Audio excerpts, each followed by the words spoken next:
On s'est interrogé encore une fois sur cette façon qu'aurait la société française de se morceler. On a été interpellé par ces bandes de jeunes, tous noirs, qui se sont livrés à des règlements de compte, souvent sur les transports publics. Et en se disant, mais ça veut dire quoi? Est-ce qu'il y a effectivement des bandes ethniques? Et il y a tout un rapport des renseignements généraux qui va dans ce sens-là, qui dit qu'il y a effectivement des bandes à caractère ethnique. Alors on va voir le reportage de Séverine Lebrun et Alexis Oran pour essayer de comprendre ce qui se passe du côté, dans la tête notamment de ces jeunes qui arrivent souvent de banlieue, mais pas tous, certains sont de Paris aussi, et s'agrègent dans des lieux publics comme ça, que ce soit la gare du Nord, on en a beaucoup parlé, ou la bande de la Défense.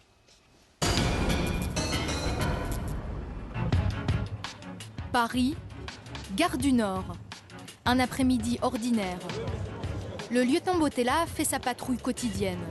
Pourquoi vous vous battez comme ça, monsieur? Vous avez une pièce d'identité à me présenter? Direction le point le plus sensible, deuxième sous-sol. La galerie commerçante devenue le territoire d'une bande de jeunes noirs depuis plusieurs mois. L'important aussi de montrer que les forces de l'ordre, notamment la gare du Nord, sont chez elles et occupent le terrain. Au total, 40 policiers sillonnent les couloirs de la gare. Provocation, jeu de regard, chacun sait à qui il a affaire. On a identifié sur environ 2 ans 20 à 30 personnes qui sont là quasiment en permanence. Tous ces jeunes-là, vous les connaissez? Oui. Oui. C'est qui? C'est quel genre de personnage? Comme vous pouvez le voir, ils sont essentiellement mineurs. On ne va pas non plus tomber sur la provocation de la caméra parce que pour eux c'est une provocation, je ne vous le cache pas. Et vous voyez, ça ne reste pas non plus. Ils vont se mettre à distance. Ils ont peur de la police? Je ne sais pas. Certains n'ont pas eu peur d'affronter la police. 7 mois plus tôt, ici même, un banal contrôle de tickets dégénère. En quelques heures, c'est l'émeute. Très vite, des bandes de casseurs se forment sous l'œil des caméras. Mouvement spontané ou émergence de bandes organisées. Quelques mois après ces violences, un rapport des renseignements généraux pointe le phénomène. Bande de jeunes noirs, communautarisme, repli identitaire. Ce rapport a fait beaucoup de bruit. Mais qu'en est-il réellement? Qui sont ces jeunes qui sont prêts à en découdre? Y a-t-il une vraie menace de bandes ethniques constituées selon la couleur de la peau?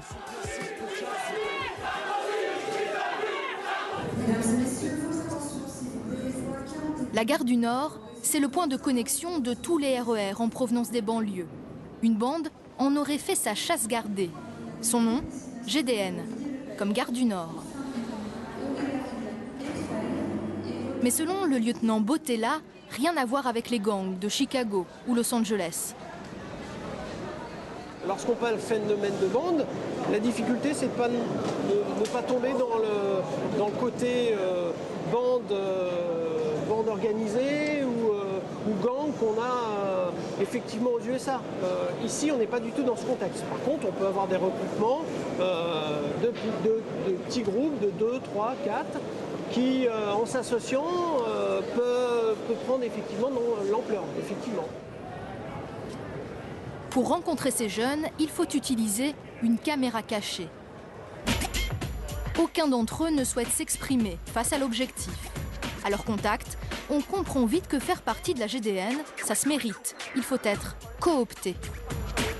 Par exemple, moi je connais un copain à moi, je le ramène ici. Après lui, il commence à faire connaissance avec des autres mecs d'ici.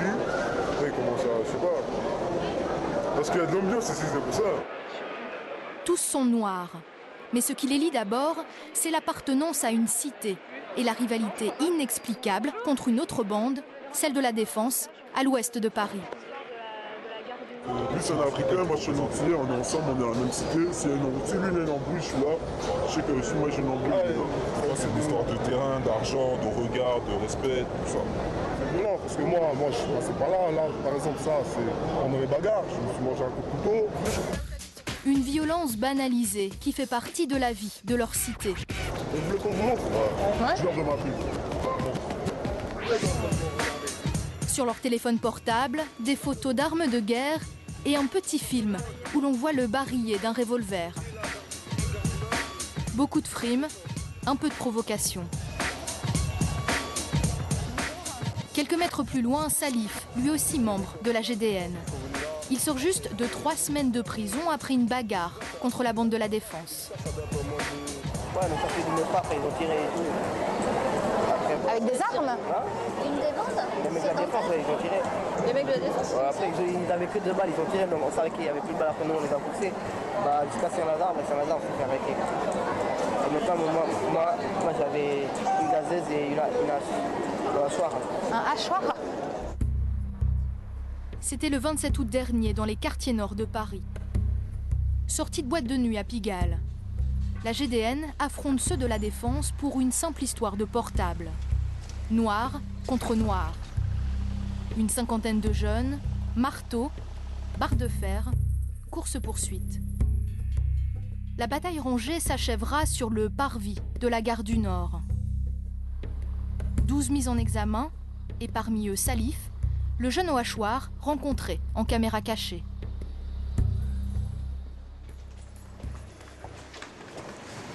Il a accepté qu'on l'accompagne chez son avocate, dans un coin de Paris qu'il ne fréquente jamais, les beaux quartiers du 16e arrondissement. Je trouve que c'est calme, il n'y a pas d'ambiance. Il n'y a pas beaucoup de noirs, par exemple, ici. Ouais, c'est clair. Il n'y a pas d'égalité, il n'y a pas de diversité. Salif a 20 ans et n'a rien d'un grand délinquant. Avant d'aller en prison, il n'avait jamais eu affaire à la justice. En ce moment, il suit un BEP en électrotechnique. Né au Sénégal, il est arrivé en France il y a seulement 3 ans. La France, un pays où il prétend ne pas avoir trouvé sa place, parmi les Blancs. Bah, c'est pas que je suis mal, mais il y a des choses qui dérangent, c'est tout. Franchement, vous voyez, 3 jeunes, des noirs, dans un quartier comme ça. Bah, forcément, on va les contrôler. Alors que si on voit 3 blancs, des mêmes jeunes des blancs, bah, on va même pas les contrôler, mais je comprends pas. Les blancs, ils ont peur des noirs, je sais pas. Bonsoir, monsieur. Bonsoir. Son avocate, il ne la paie pas. Elle est commis d'office. Depuis que Salif est sorti de prison, elle lui a conseillé de ne pas retourner à la gare du Nord. C'est pourtant là que nous l'avons rencontré, quelques jours plus tôt. C'est la première fois puisqu'on se voit dans mon cabinet. Ça change du contexte du palais ou de la maison d'arrêt. Comment ça s'est passé le retour à la maison? Ouais, ça va. Ça va? Ouais. Est-ce qu'il a été plus dur, votre maman, vos sœurs? Bah, ma mère. Là maintenant c'est apaisé, elle a confiance à nouveau en vous? Ouais. Quand ça, elle me demande je vais où et tout. Bah... Ah bah oui, là maintenant je pense que vous allez être un peu surveillé. Ouais. Elle a peur pour vous simplement, Ouais. c'est tout. Et votre petite amie... Salif risque 3 ans ferme. Son avocate défend 4 autres membres de sa bande, tous noirs, mais pour elle, rien à voir avec une bande ethnique. Voilà. Eux ne revendiquent aucune haine raciale.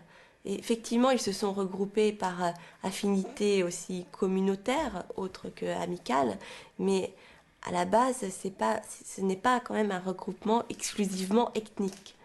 Ça fait partie des affinités dont je vous ai parlé, amicales, parce qu'ils ont la même culture, que les parents peuvent venir des mêmes pays, qu'ils ont la même religion, voilà. Salif est à l'image de cette bande de la gare du Nord. Pas vraiment de discours, pas d'organisation, difficile à cerner.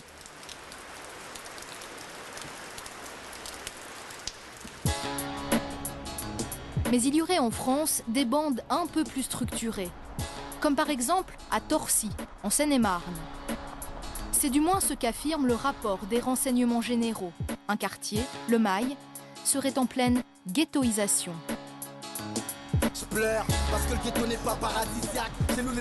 Une forte communauté noire y est installée. Le rapport parle même d'un village africain et de 90 individus organisés d'une manière paratribale. Et là encore, tout se passe autour de la gare. Une gare RER au cœur d'un affrontement entre 2 bandes rivales. Il y a 2 semaines, 2 passants ont été blessés à l'arme blanche, 14 arrestations, dont 9 mineurs. Cette station, c'est le repère de certains jeunes de la cité du Mail. Ils ont tout vu et ils racontent leur version. Comme on est des hommes, Nous, on se laisse pas marcher dessus. Mais après, on a essayé de parler avec eux, ils ont commencé à sortir des haches, tout ça. Ils ont dit que c'était nous les agresseurs. Au lieu que nous, on était là tranquillement en train de faire notre clip. Hein. Dans notre ville. Dans notre ville. S'ils seraient jamais venus, j'aurais jamais eu ça, tu vois. Et pourquoi ils sont aussi agressifs en fait? Ils sont pas agressifs, c'est des merdes. Ils viennent avec des haches et des bonhommes qui viennent avec leurs poings. Voilà, c'est des grosses merdes. Des rivalités entre quartiers, mais quand on leur parle de bandes, ça les fait bondir. Effet de groupe, c'est mal vu. Oh, c'est bon, ils sont 3-4 noirs, ça y est, ils vont aller voler un sac, ils vont aller braquer une banque. Pas forcément. On habite dans des bâtiments. Dans des bâtiments, il y a 50 personnes. On entraîne à 50. Ah ouais? Vas-y, on va. Ah ouais? Tous ces garçons vivent ici. Nous sommes au Mail, la cité pointée par le rapport DRG. Des bâtiments défraîchis, coincés entre deux boulevards. Mais est-ce vraiment un village africain? Peut-être, à en croire Moussa Mangasouba, le président de l'Association des Africains. Ici on parle le soniké, un dialecte du Mali. Une forte communauté s'est installée à la fin des années 60. Les anciens y vivent encore à l'africaine. Salam alaikum. Il y a même un chef de village que l'on consulte en cas de conflit. Et pour lui, il y a les blancs d'un côté et les noirs de l'autre. Nous, on ne peut pas vivre comme les Français. On n'est pas des mêmes secteurs, on n'est pas des mêmes réactions, on n'est pas des mêmes mentalités. Quand on accuse la cité d'être communautariste, qu'est-ce que vous en pensez, vous, de ça? Non, il n'y a pas de communautarisme ici. Ça, c'est des gens qui disent ça, mais c'est pas ça. Le communautarisme, moi, c'est ça, ça veut dire. J'arrive ici, c'est moi les maires de Torcy, j'ai fait ce que je veux. C'est ça, non? Et c'est pas le cas. Voilà pour le discours policé des anciens. Mais pour leurs enfants nés en France, comme Malik, 22 ans, il n'est plus du tout question de village africain, mais bien d'un ghetto de Noirs.